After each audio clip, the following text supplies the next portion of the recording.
Buenas tardes, estaríamos en la clase 4. Esta es la parte 1 y sería la semana 4. En esta clase continuaremos el tema de modelos, cristalografía y química, que iniciamos la semana anterior, donde vimos términos y definiciones, importancia de cristalografía y cristal, vidrio, sólido y líquido, basados en el capítulo 5 de Ceramic Materials de Carter. Al hablar de cristalografía, más especialmente estructuras cristalinas, hablamos de algunas definiciones, donde mencionamos que el concepto de estructura cristalina sería un arreglo atómico tridimensional, donde usamos representaciones imaginarias para caracterizar los materiales. Y hablamos de que pasamos con el mismo concepto que hemos venido viendo, de un átomo a varios átomos enlazados, a formar ya para un sólido una celda unitaria que será la base de muchas repeticiones que formarán la estructura cristalina. Hablamos que la estructura cristalina como tal tiene 3 vectores, A, B y C, tiene 3 ángulos, alfa, beta, gamma. Cada punto tiene un par correspondiente y que su mínima división se le llama celda unitaria. Después nos preguntamos si todos los cerámicos que hemos visto son cristalinos. Y como lo vimos en clase, tenemos la diferencia de que un material cristalino tiene un orden cristalino de largo alcance. El vidrio, aunque lo tenemos como amorfo, tiene un cierto orden cristalino de corto alcance. Incluso, los vidrios tienen un comportamiento especial porque algunos se pueden cristalizar. Por eso los vidrios son considerados cerámicos especiales. Por ejemplo, la vitrocerámica de Corningware se obtiene mediante el proceso llamado ceraming, o un tipo de ceramizar. Hablamos de la importancia de la cristalografía, donde comprender la estructura cristalina de los cerámicos es crítico para comprender muchas de sus propiedades. Por un lado, la difusión, que la tenemos como traslado de partículas dentro de la red de una zona concentrada a una zona de menor concentración. A menudo depende del tamaño y número de espacios intersticiales. Ambas son funciones de la estructura cristalina. Acá teníamos cuando se mueve la difusión por vacantes o cuando se mueve por intersticios. También teníamos que es importante conocerla para comprender mejor la deformación por deslizamiento o maclava. En los cerámicos se debe considerar tanto cristalografía como consideraciones electrostáticas. La dirección del deslizamiento se da usualmente a lo largo de la dirección de un paquete completo. Aquí vemos cómo el deslizamiento afecta a toda la estructura. Y lo otro que hablamos fue la piezoelectricidad, que sería habilidad de producir voltaje a partir de tensión mecánica. El cuarzo es muy valorado en electrónica. Es un piezoeléctrico natural. Tiene átomos de silicio con carga positiva y átomos de oxígeno con carga negativa. En estado normal están dispersas uniformemente. Cuando el cuarzo se estira o exprime, el orden cambia, las cargas se acumulan en polos. Esta diferencia de potencial puede ser aprovechada en un circuito. Conectando ambos extremos del cristal se puede producir corriente. Entre más presión, más intensidad de corriente. Y un ejemplo es el uso del cuarzo en relojes. Ya habiendo repasado eso, continuaremos con las partes que nos faltan del tema del contenido 3. Estructura, composición y temperatura. Ya lo hemos ido hablando brevemente en algunos casos específicos, pero hay que tener claro que Las estructuras de orden de materiales o estructuras cristalinas dependen mucho de las condiciones de presión y de temperatura. Muchos cerámicos existen en diferentes estructuras a diferentes condiciones de temperatura y de presión. A esto lo vamos a llamar polimorfismo. Ya habíamos hablado del concepto de alotropía. Este polimorfismo es un concepto más general, lo definiríamos así: la misma estructura, composición química, en diferentes condiciones de temperatura y presión, nos permite tener compuestos con diferentes estructuras cristalinas. Misma composición, diferentes estructuras cristalinas. Incluso en el que vamos a ver el caso más adelante, en la otra parte de la clase, del óxido de titanio, por ejemplo. Tiene la misma composición, pero tiene 3 estructuras posibles. Incluso en el caso del vidrio se puede dar esta condición, se le llama poliemorfismo. Diferentes formas de estructura en la misma composición a diferentes condiciones de temperatura y presión. Por termodinámica recordamos que la estructura más estable a determinada temperatura es gobernada por la energía libre, que le asignamos una G, la energía de Gibbs. El polimorfo con menor energía libre es el más estable. Acá tenemos un ejemplo de gráfico donde para el dióxido de silicio se puede encontrar en varias formas en la naturaleza: a menor temperatura y presión, en forma de cuarzo, y en condiciones mayores de temperatura y de presión, en forma de triimita o cristobalita. Los conceptos de energía libre de Gibbs y energía interna E están relacionados. La energía interna E y la entropía S dependen de la estructura cristalina. Algunas reglas para estas relaciones de temperatura y presión con la estructura cristalina: cuando la temperatura es 0, como lo vemos en este gráfico, la energía E es igual a la energía de Gibbs. En este punto ambas energías están igualadas. Cuando se supera, ya sí encontramos una diferencia de energías, y cuando la temperatura es suficientemente alta, un polimorfo con un S más grande puede lograr un E más largo y un G más bajo, y así se diferencia la energía interna de los materiales y se forman polimorfos. Otra cosa importante en la cristalografía son los defectos. En cualquier estructura cristalina de cualquier material se presentan defectos. En los cerámicos se pueden presentar tanto en las estructuras cristalinas como en el vidrio. Los cerámicos suelen tener enlaces mixtos, covalente iónico. Entonces, cuando introducimos defectos, puede verse a un cambio en la distribución local de carga iónico o a romper el enlace cuando son covalentes. Cualquier cambio en la distribución de carga puede producir efectos prolongados, y un enlace covalente que sea roto dejaría un electrón impar que también se comporta como carga localizada. Para analizar una estructura con defectos aún se pueden aplicar las reglas de Pauling, pero la complicación se da con las fronteras de grano que producen nuevos sitios en la estructura. En el caso de los amorfos, estos presentan un nuevo reto para describir defectos. Los amorfos pueden tener diferentes estructuras que dependen más del procesamiento que de la química misma. Y recordamos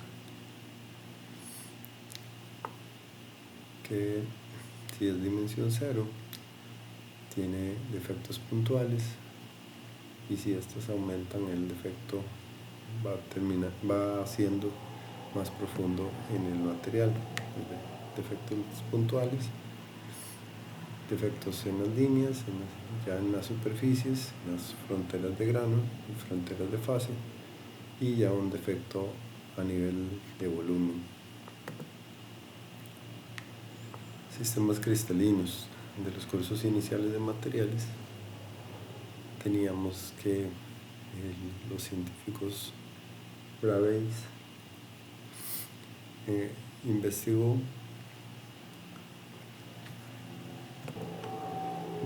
investigó y las estructuras cristalinas se acomodaron en un sistema que va desde las menos simétricas hasta la más simétrica en 7 posibilidades, que serían la triclínica, donde tiene todos sus ángulos y vértices diferentes. El feldespato de albita es un caso. La monocíclica, que mantiene sus vértices diferentes, aunque ya sus ángulos alfa y gamma pueden ser iguales a 90 grados. Esto en la monacita y en el titanato. La ortorrómbica ya tiene todos sus ángulos iguales, como la broquita del óxido de titanio.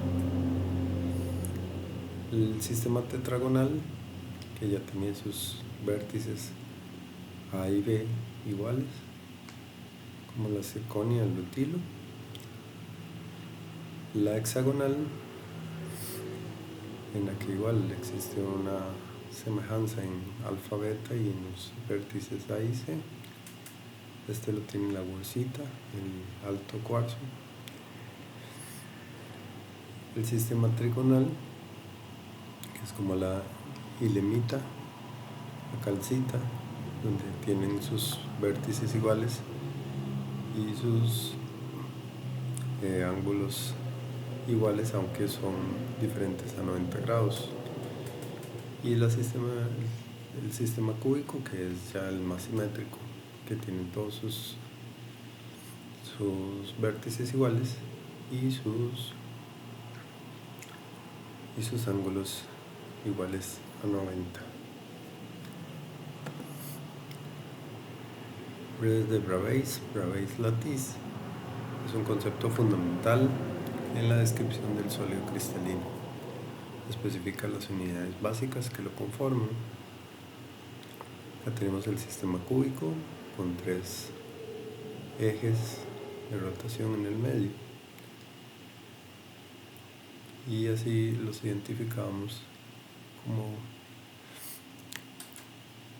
cúbicos centrada en las caras, centrada en el cuerpo, y cúbica primitiva. A partir de donde está colocada los puntos en la estructura de cada celda, podíamos identificarlos. Un punto en el interior de la celda, como este que está acá, en esta primera figura, no es compartido más bien el que está en el interior de la celda, no es compartido con ninguna, es único de la celda, entonces este se suma. Para obtener el número de puntos se suma solo. Sería un punto por celda. El NF, hablaríamos que es un punto en el centro de una cara. Este mínimo se compartiría, por ejemplo si acá hay otra celda unitaria, se comparte entre las dos. Entonces a la hora de sumarlo, lo dividimos entre 2. Y si es un NC, que sería este caso, es un punto en una esquina, sería compartido con todas las celdas cercanas. Si aquí completamos una celda a la par, 2 celdas de frente y 4 celdas abajo, veríamos que se comparte este punto entre 8 celdas unitarias. Por eso a la hora de sumarlo, lo dividimos entre 8. El número de coordinación, como lo vamos a ver en un ejemplo en la segunda parte de la clase, es el número de vecinos más cercanos que tenga cada uno de los puntos. Recordemos que estos puntos son formas de identificar imaginariamente la posición de los átomos. Entonces, si esto es un átomo, el número de vecinos es la cantidad, el número de coordinación es la cantidad de átomos vecinos que tiene. Continuando con el estudio de Bravais de la celda cristalina, él identificó los varios ejes de rotación. Son líneas proyectadas sobre un centro del cubo que permite el giro a 360 grados, sentido de las manecillas del reloj.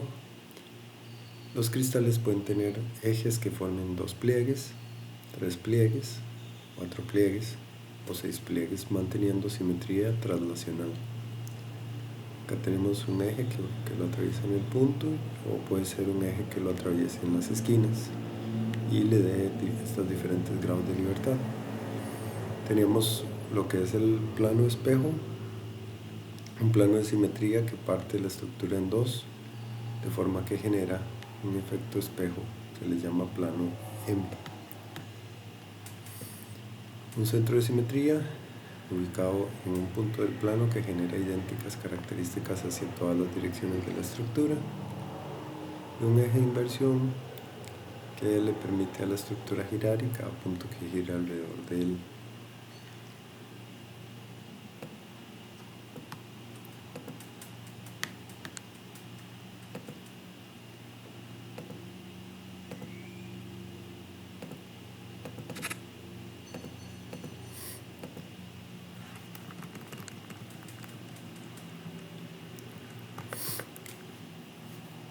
Cada punto que gira alrededor del centro de simetría llega a un punto idéntico.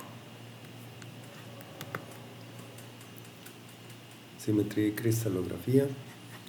Acá tenemos la imagen de 2 cristales reales, de óxido de magnesio y óxido de calcio. Yo les enfatizo mucho que, a diferencia de los modelos ideales, los cristales pueden tener forma cúbica y ser sistemas cristalinos cúbicos, pero no necesariamente tener máxima simetría interna. En la tabla 5.2 se enlista una notación con combinaciones de operadores de simetría. Acá parte de lo que hablamos es que nosotros hacemos la representación imaginaria de un material y él tiene sus cristales reales.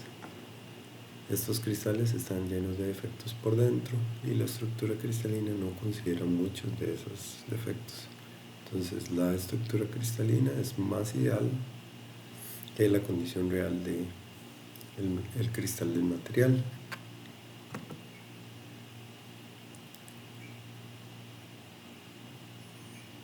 Y una comparación de que, aunque las estructuras cristalinas se vean similares para algunos materiales, la simetría es diferente. El cloruro de sodio es M3M, mientras que el sulfuro de hierro es M3. Ambos cristales son cúbicos, pero tienen diferentes simetrías. Acá teníamos una lista de notaciones para ejes de simetría y una relación para cada estructura cristalina. En cuanto a la nomenclatura de estructuras cristalinas, a los cristales se les nombra de forma poco usuales. No existe un método sistemático como los materiales orgánicos que usan el IUPAC. A pesar de ello, hay algunas denotaciones para cristales que pueden ser útiles. Structoveric. El SIG le asigna un símbolo que consiste en una letra que caracteriza el tipo de estructura y un número que designa un tipo específico dentro de una categoría de letras. Como acá, símbolo A es un elemento, el símbolo EK es un compuesto, el S es para silicatos, el O para orgánicos, el L para aleaciones. Structoveric le da un símbolo. Tenemos A. Pearson. Los símbolos dan sucesivamente el sistema de cristal, el símbolo de la red de Bravais y el número de átomos por unidad de celda. Entonces, en este otro caso, el símbolo A minúscula con P mayúscula aplicaría para un sistema triclínico y una estructura cristalina primitiva. Y por ejemplo, el HP sería hexagonal, igual para una estructura primitiva.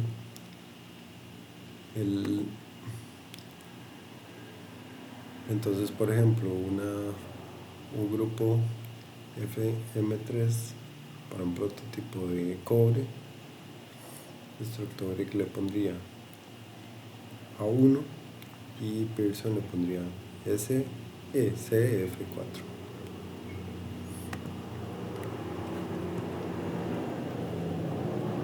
Para el grafito, por ejemplo, Structoveric le pondría A9 y Pearson le pondría HP4.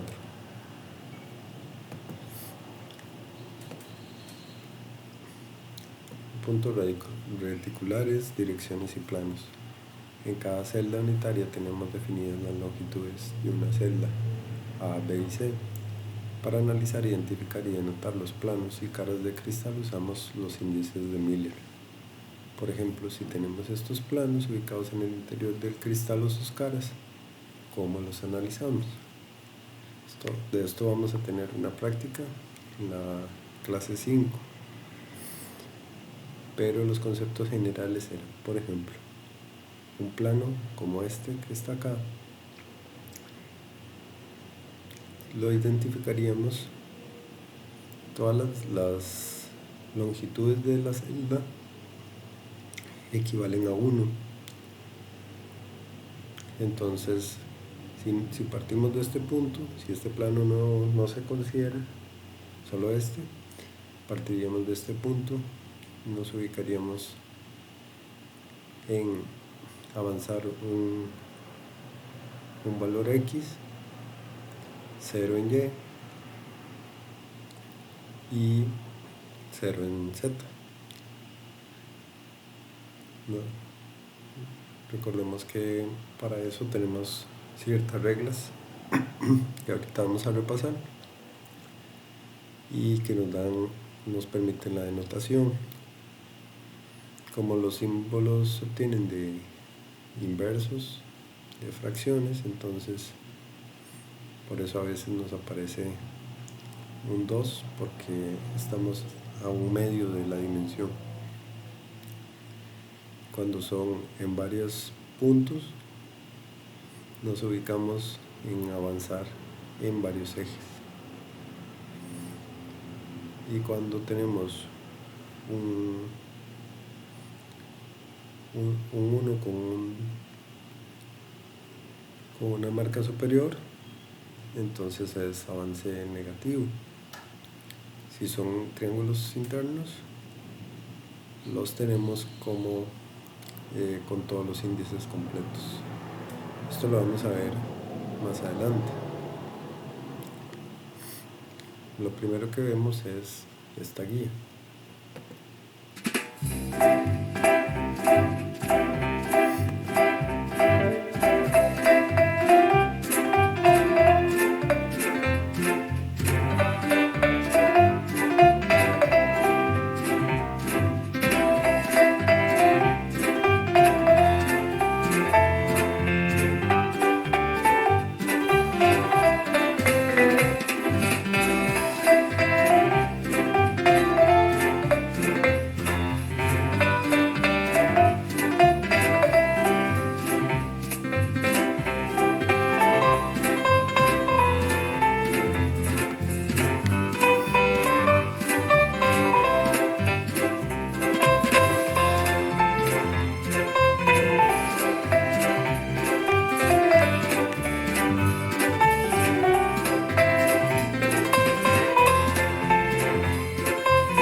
Algunas consideraciones que vamos a hacer: los planos tienen pequeños valores, índices que los definen, HKL en minúscula. Como se vio ahí, si los índices quedan fraccionarios, se saca un cociente mínimo común múltiplo. Por ejemplo, si nos queda 2/3, 3/4 y 1, el cociente sería 12 por la relación de 3 y 4, y multiplicaríamos pasando a tener un índice de 8, 3, 12, que en este caso usamos separador por la siguiente regla: se usan separadores solo si el índice es mayor a 9. Si el índice queda negativo, se coloca una barra superior, como lo estábamos viendo, una barra encima del número. Y esto nos permite identificar la posición de los átomos en la estructura cristalina a partir de un punto de origen. Tenemos una simbología, entre paréntesis con números, un plano particular. Si es un set de planos entre corchetes, si son vectores, que después lo vamos a ver, sería con paréntesis cuadrados. El sistema Miller-Bravais es ampliamente usado en cerámicos, mucho porque la lúmina a menudo se comporta como si fuera hexagonal, aunque realmente es trigonal. Esto es que la lúmina fue un material súper importante por mucho tiempo, entonces al ser tan importante la empezaron a investigar su estructura cristalina, y eso llevó a o ha permitido estudiar más la estructura cristalina de los cerámicos. Este es un resumen de reglas que yo les paso, que ahí se los envié en la práctica. Para el desarrollo y análisis de los ejercicios de Miller se recomienda un esquema similar al siguiente. Yo siempre les digo que es muy importante ser ordenados, que cada uno tiene su método, algunos son más ordenados y sistemáticos, otros son más prácticos. Que alguien ordenado que da buenos resultados le va muy bien, alguien práctico que da buenos resultados también le va bien.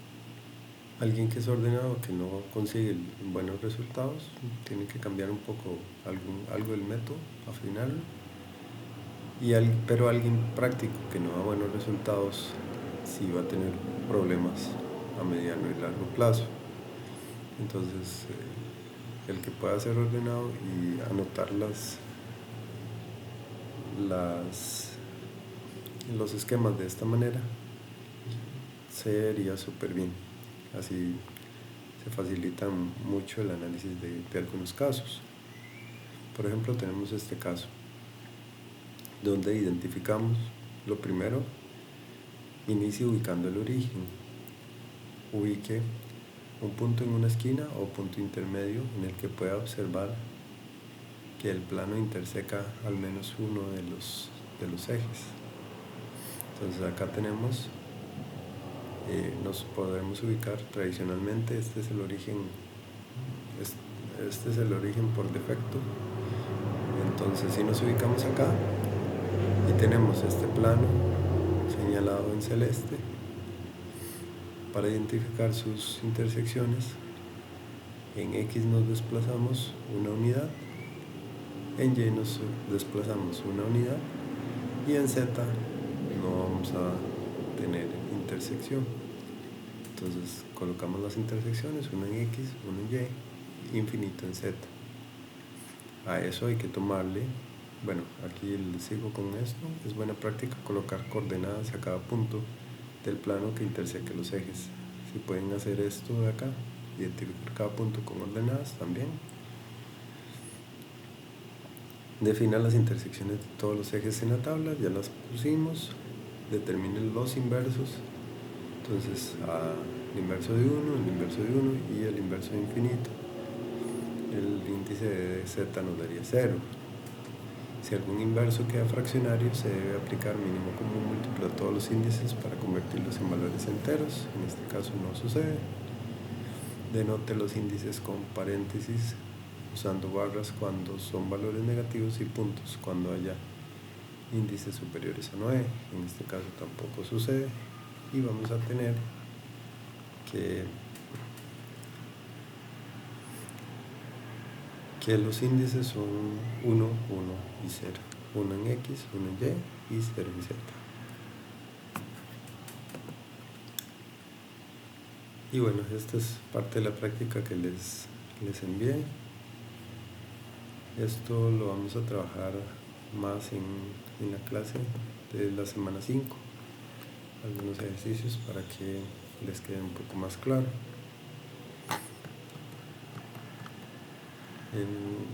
En el concepto es igual, definimos un origen y vamos identificando las intersecciones de cada uno de los ejes, sacando inversos, eliminando fracciones o resolviendo denominadores